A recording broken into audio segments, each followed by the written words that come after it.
Алдар көсе ертегісі. Алдар көсе бір күні келе жатса, бір жерден қу шауырын тауып алып, сүйек қайнатып отырған бір-екі қатындарға жолығып, амандасып болып, алдар көсе, мен бір айла қылайын, дейді.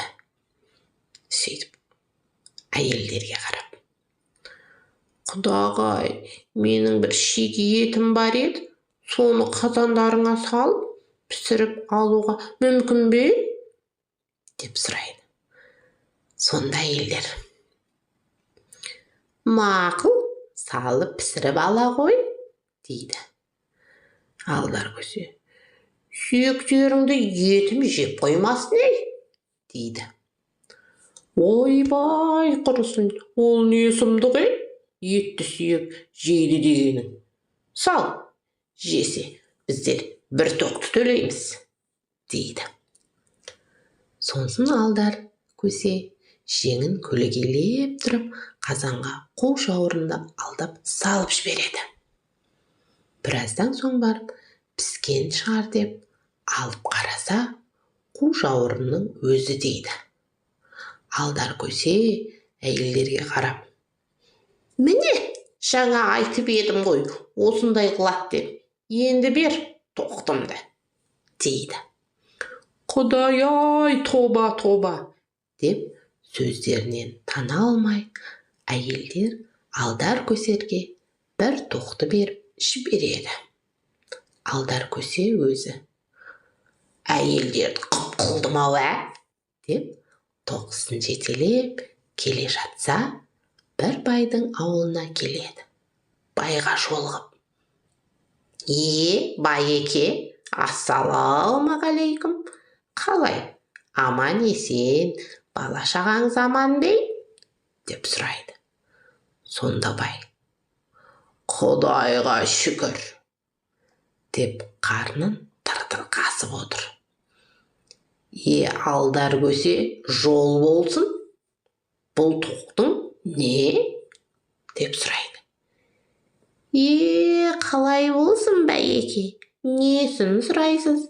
Кедей болған соң осы да, бәленше бай былтыр бір тоқтымды алып еді, соны бүгін алып келе жатырмын, дейді. Сөйтіп болып, байға айтады. Менің тоқтымды қойыңызға қосуға бола ма? Дейді. Мақұл, қоса ғой, дейді бай. Алдар көсе тұрып, қойларыңыз тоқтымды жеп қоймасын ей, дейді. Ой, алдар көсе, қойды қой жейді дегенің не сұмдық? Қой сандалмай жібер, жесе сол жеген қойдың бәрін саған санап беремін, дейді бай.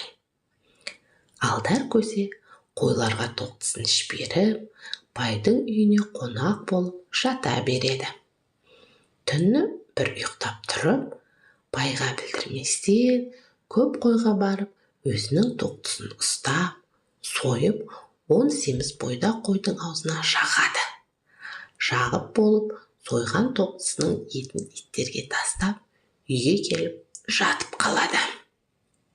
Таң атып, күн шыққан соң тұрып, шай ішіп болып, байды ертіп қойға барса, алдар көсенің тоқтысы жоқ. Бай олай, бұлай қараса, бір талай қойдың аузы қан. Алдар көсе тұрып, ай, байеке, мен сорлының айтқаным әр уақытта да келеді ғой. Кеше айтып едім ғой, сонда да осыны біліп айтып едім, дейді. Бай тұрып жағасын ұстап, о, Құдай-ай, бұл не сұмдық ей, деп аузы қан болған қойларды ұстап, қосақтап алып, алдар көсеге 10 қой қылып береді. Алдар көсе байды тағы да алдадым-ау деп, қойларын айдап, қуанып кетіп бара жатса, біреудің сұлу қызы өлген екен.